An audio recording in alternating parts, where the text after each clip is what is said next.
வணக்கம் salt and pepper நேயர்களே, எல்லாரும் எப்படி இருக்கீங்க? நல்லா இருக்கீங்கன்னு எனக்கு தெரியும்.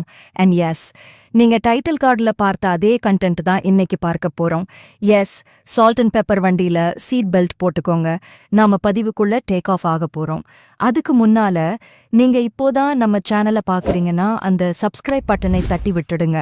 கூடவே பக்கத்துல இருக்கிற பெல் ஐக்கானையும் கிளிக் செஞ்சுடுங்க. ஸோ நாங்க போடுற ஆன்மீகம் சம்பந்தப்பட்ட அனைத்து அருமையான பதிவுகளும் உடனுக்குடனே உங்க மொபைல் நோட்டிஃபிகேஷன்ல வரும். நீங்க மிஸ் பண்ணாம பதிவுகளை கண்டு களிக்க முடியும். ஓகே நண்பர்களே, வாங்க பதிவுக்குள்ள போகலாம். ஒவ்வொருவரும் ஒவ்வொரு மாதிரி மகாலட்சுமிக்கு வெள்ளிக்கிழமை அன்னைக்கு பூஜை செய்வாங்க இல்லையா? அந்த வழிபாட்டு முறைகளில் இன்று நாம் பார்க்க போவது செல்வ செழிப்பை அள்ளிக் கொடுக்கக்கூடிய மகாலட்சுமி வழிபாடு. எல்லா வழிபாடும் செல்வ செழிப்பை அள்ளிக் கொடுக்கத்தான் செய்யும். இருந்தாலும் இந்த முறைப்படி நீங்க வழிபாடு செஞ்சீங்கன்னா உங்க குடும்பத்துல இருக்கக்கூடிய பண கஷ்டங்களுக்கு எல்லாம் உடனடியாக விமோச்சனம் கிடைக்கும். உங்கள் குடும்பத்துல அடுத்தடுத்து வரக்கூடிய தலைமுறைகள் கூட செல்வ செழிப்போட வாழ்வாங்கு வாழும்னு ஐதீகம்.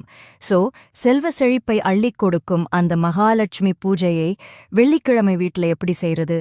இதுக்கு நீங்கள முதல்ல 108 சங்குகள் வாங்கணும். கடைகள்ல சின்ன சின்னதா பால் சங்குகள்னு கேட்டாலே கிடைக்கும். பூஜைக்கு அந்த சங்கு கட்டாயம் தேவை.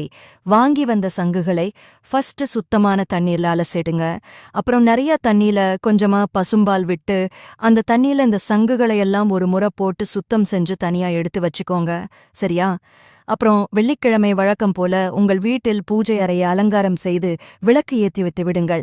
ஒரு சின்ன பித்தளை செம்பு எடுத்துக்கோங்க. இந்த சங்குகளை ஒரு பித்தளை தட்டில கொட்டி வச்சுக்கோங்க. ஒவ்வொரு சங்காக எடுத்து அந்த பித்தளை சொம்பில் போட வேண்டும். அப்போது உங்களுக்கு தெரிந்த ஏதாவது மகாலட்சுமியின் மந்திரத்தை சொல்லலாம். ஏதாவது ஒரு வரி மந்திரம் கூட சொல்லலாம். அப்படி இல்லைன்னா மகாலட்சுமியின் 108 போற்றிகள் இருக்கிறது, அந்த போற்றிகள் சொல்லலாம். மந்திரம் சொல்வது உங்களுடைய விருப்பம்தான். ஓம் ஸ்ரீம் மகாலட்சுமி தாயே போற்றி என்ற மந்திரத்தை கூட உச்சரிக்கலாம். 108 முறை இந்த மந்திரத்தை உச்சரித்து அந்த சங்கையெல்லாம் அந்த பித்தளை சொம்பில் போட்டு மகாலட்சுமியின் பாதங்களில் வைத்துவிட்டு மகாலட்சுமிக்கு கற்பூர ஆரத்தி காண்பித்து பூஜையை நிறைவு செஞ்சுக்கோங்க. அதாவது வெண்சங்கால் மகாலட்சுமிக்கு அர்ச்சனை செய்கிறீர்கள், அவ்வளவுதான். அப்புறம் நாளே 4 டைமண்ட் கற்கண்டுகளை நெய்வேத்தியமாக வச்சா கூட போதும். பூஜை செய்துவிட்டு வெள்ளிக்கிழமை அன்னைக்கு மட்டும் அந்த சங்கு பூஜை அறையிலேயே இருக்கட்டும். மத்த நாட்கள்ல சங்கை எடுத்து பத்திரப்படுத்தி ஒரு டப்பாவில போட்டு வேற இடத்துல வச்சுக்கோங்க. அவ்வளவுதாங்க. வர்ற வெள்ளிக்கிழமை அன்னைக்கு நான் சொன்ன இந்த மகாலட்சுமி சங்கு பூஜையை செய்து வந்தால் உங்கள் வீட்டில் வறுமை நிச்சயம் இருக்காது. செல்வ செழிப்பு உங்கள் குடும்பத்தில் மேலும் மேலும் அதிகரித்து கொண்டே இருக்கும் என்பது நம்பிக்கை. அப்புறம் இந்த சங்க பத்தின இன்னும் சில தகவல்களையும் இந்த பதிவுல தெரிஞ்சுக்கலாம். இதையெல்லாம் போனஸ் டிப்ஸ் நம்ம சப்ஸ்கிரைபர்ஸ்க்காக. சில பேர் வீட்டுல வலம்புரி சங்க வச்சு வழிபாடு செய்வாங்க. அந்த வலம்புரி சங்கில் சில பேர் பால் ஊற்றி வழிபாடு செய்வாங்க.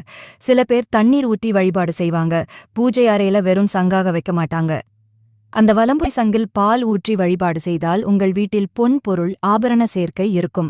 அந்த சங்கில் தண்ணீர் ஊற்றி வழிபாடு செய்தால் வீட்டில் இருப்பவர்களுக்கு ஆரோக்கியம் சம்பந்தப்பட்ட பிரச்சனைகள் தீரும் என்று சொல்லப்பட்டுள்ளது.